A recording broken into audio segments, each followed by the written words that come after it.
قرآن مجید میں مستقبل کے بارے میں خود حضور سے کہلوایا گیا، وَإِنْ أَدْرِي أَقَرِيبٌ أَمْ بَعِيدٌ مَا تُوعَدُونَ۔ لوگوں مجھے معلوم نہیں ہے کہ جس بات کی تمہیں خبر دی جا رہی ہے وہ قریب آ چکا ہے یا دور ہے۔ وَإِنْ أَدْرِي لَعَلَّهُ فِتْنَةٌ لَكُمْ وَمَتَاعٌ إِلَىٰ حِينٍ، اور میں نہیں جانتا، ہو سکتا ہے اللہ کچھ اور مہلت دے دے تمہیں، اور کچھ اور آزمائش جو ہے اس کے لیے تمہارے لیے کوئی اور مہلت عطا فرما دے، ہو سکتا ہے۔ تو میں بھی کسی دعوے سے نہیں کہہ رہا، لیکن دو امکانات ہیں۔ امکان نمبر ایک کیا ہے؟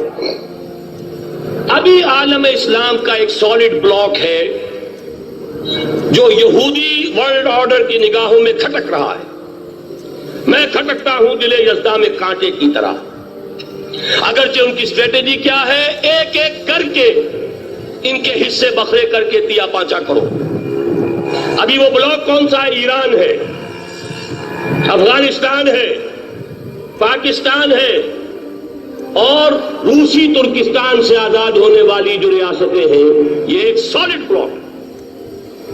یہ عجمی مسلمان عربی نہیں، عربی گئے، یہ نوٹ کر لیجئے، اس لیے کہ عربوں کو اللہ نے فضیلت دی تھی، محمد ان میں سے تھے صلی اللہ علیہ وسلم، یہ رتبہ بلند ملا جن کو مل گیا۔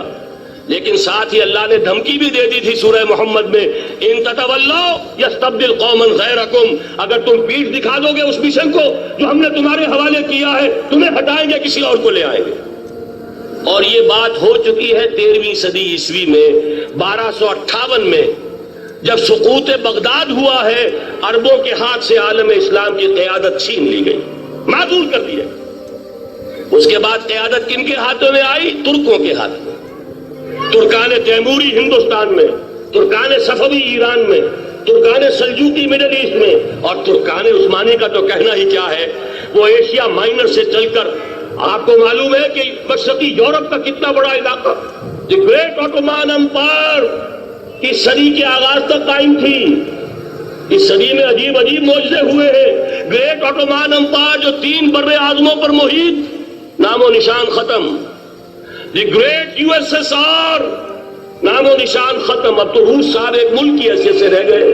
یہ اس صدی میں دو اور وقت نہیں ہے، میں اور آپ کو کیا بتاؤں، اس صدی میں تو بڑے بڑے عجیب عجوبے ہوئے ہیں، بڑی بڑی 2 عظیم جنگیں ہو چکی ہیں، تیسری جو ہے سر پر کھڑی ہے، دور نہیں ہے، جس کو حدیث میں کہا گیا ہے الملحمۃ العظمیٰ، تاریخ انسانی کی عظیم ترین جنگ، اور وہی صلیبی جنگ جس کا آغاز بوسنیا سے ہو چکا ہے۔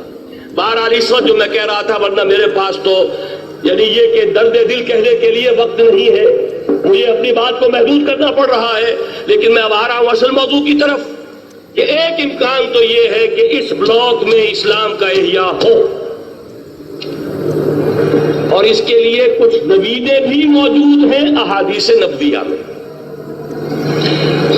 وہ تو آپ نے سنا ہوگا اقبال کا شعر، میرے عرب کو آئی ٹھنڈی ہوا جہاں سے، میرا وطن وہی ہے، میرا وطن وہی ہے۔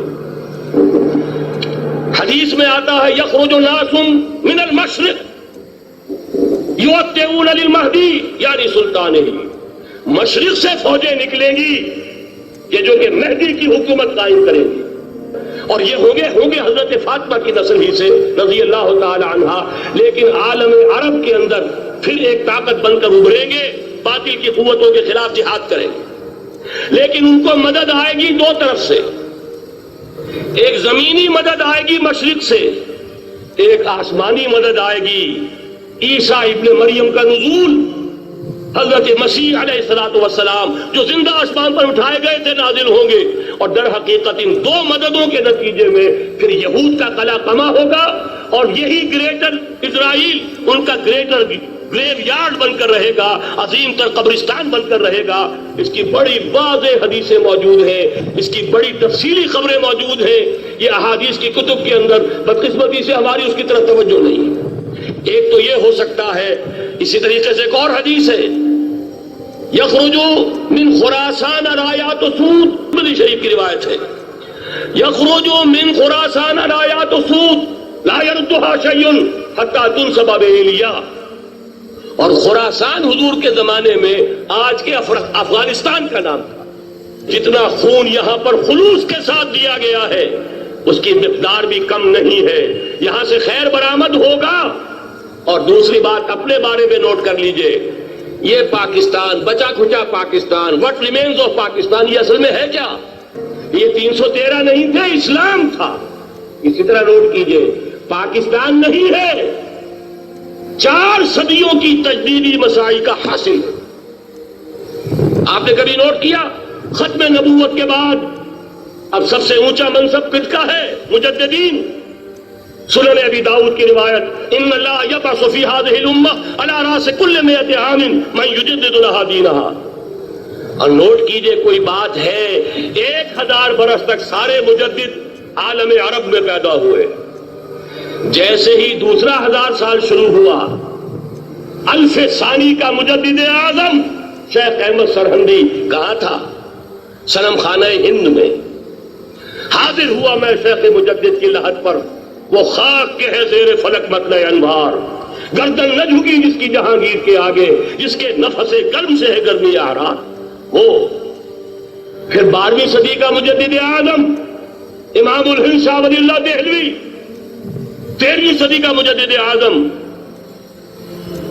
سید احمد بریلوی، اس کے خون کا امین اور اس کے ساتھ کے شہداء کے خون کا امین، ان کے جسموں کا امین، آپ کا خطہ ہزارہ، آپ کا خطہ سوات، اس میں ان کی جانیں ہیں جو دی گئی ہیں۔ اور وہ نہایت میں آپ سے عرض کر دوں، دور صحابہ کے بعد اتنا خالص اسلامی جہاد پوری مسلمان تاریخ میں نہیں ملے گا جتنا وہ تحریک شہید خط۔ 14ویں صدی ہجری میں شیخ الہند جیسا مجاہد اعظم کہ انگریز نے گرفتار کر کے قید بھی کیا ہے، تو کہاں؟ ہندوستان میں نہیں، کہاں؟ جزیرہ مالٹا بحر روم میں۔ اقبال کے نفس سے ہے لالے کی آگ تیز، ایسے غزل سرا کو چمن سے نکال دو۔ کہیں ہندوستان کی کسی جیل میں ہوا تو شاید اس کے نفس کی گرمی ہی سے کوئی حرارت پیدا ہو جائے۔ اور اسی صدی میں 14ویں صدی ہجری میں اقبال جیسا مفکر، اسی 14ویں صدی ہجری میں مولانا الیاس جیسا مبلغ رحمہم اللہ، عظیم شخصیتیں۔ آج پورے عالم اسلام میں آپ کو تبلیغی دوست ملیں گے۔ یہ کہاں سے شروع ہوئی تحریک؟ دہلی کی ایک چھوٹی سی مسجد سے۔ وہ مسجد بنگلے والی اب تو بڑی عالیشان ہو گئی ہے، جب وہاں شروع ہوا تھا کام بڑی چھوٹی سی مسجد۔ یہ سارے کام یہاں کیوں ہوئے؟ پورا عالم اسلام آزاد ہوا، کہیں نعرہ اسلام کا نہیں لگا، کہیں عرب قومیت پر، کہیں کسی اور عصبیت پر تحریکیں چلی ہیں۔ صرف تحریک پاکستان تھی کہ پاکستان کا مطلب کیا؟ لا الہ الا اللہ۔ کوئی سبب ہے کہ یہاں قرارداد مقاصد پاس ہوئی، حاکمیت اللہ کی ہے، کہ اکبر نام لیتا ہے خدا کا اس زمانے میں۔ یہ سارا ماضی سامنے رکھیے اور حضور کی دی ہوئی پیشین گوئیوں کا مستقبل سامنے رکھیے، ان دونوں سے ثابت ہوتا ہے اس خطہ ارضی سے کچھ ہونا ہے۔